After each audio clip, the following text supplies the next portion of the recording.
The UK still has an empire, sort of.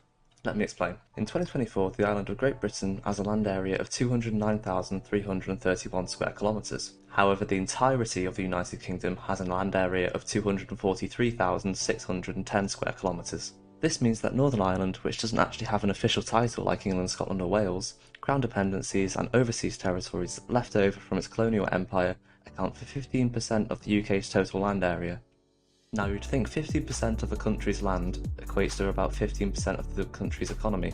However, this is not the case.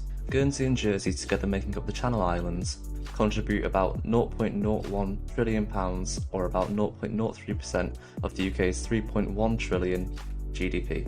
Also included in the Crown dependencies, the Isle of Man has an annual GDP of £0.0052 trillion, contributing to about 0.015% of the UK's GDP. So overall, the Crown dependencies of Guernsey, Jersey and the Isle of Man contribute about 0.045% to the UK's economy. Because of these overseas territories, the UK is spread across 9 time zones, making the country tie with Australia, a massive country and nearly a continent in its own right, tying for 5th place in the world for most amount of time zones. Now, the British Empire officially ended in 1997 when the British handed over Hong Kong to China, a territory acquired in 1842 after winning the First Opium War, marking the death of the world's biggest empire. However, in 2024, the UK still has massive amounts of territory overseas, and the empire's legacy is still being felt all around the world today. The 14 overseas territories the UK still controls today are spread out all over the world. Here's a list of them. Akrotiri and Dhekelia, which are both bases on the island of Cyprus in the Mediterranean Ocean. Anguilla, a Caribbean island in the North Atlantic. Bermuda, an island in the Atlantic Ocean and an important naval base. The British Antarctic Territory, a large chunk of Antarctica home to researchers with no permanent population. The British Indian Ocean Territory, an important naval base in the Indian Ocean. The British Virgin Islands, a territory in the Caribbean. The Cayman Islands, another territory in the Caribbean.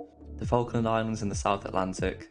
Gibraltar on the Iberian Peninsula, controlling the entrance to the Mediterranean.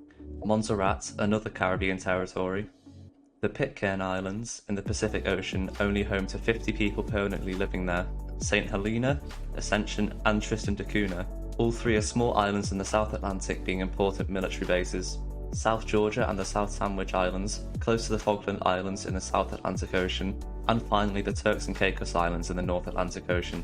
Overall, the overseas territories account for 15% of the United Kingdom's total land area, excluding the Antarctic Territory. However, they only contribute £0.01 trillion to the UK's 3.1 trillion GDP. So the overseas territories account for 4.16% of the UK's £3.1 trillion economy. So is the UK actually an empire?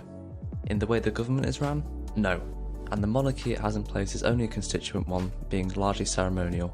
Although the king does hold some power and can deny laws, he never actually does this. It's weird. In Britain we run on a policy if it ain't broke, don't fix it. However, with 15% of the UK's land being overseas, it can be argued that the country still has colonies, making it an empire. However, all of these territories want to remain part of the UK and have been given numerous referendums to decide so. If you did enjoy this video, please leave a like and subscribe. And until next time, see you later. Thanks for watching.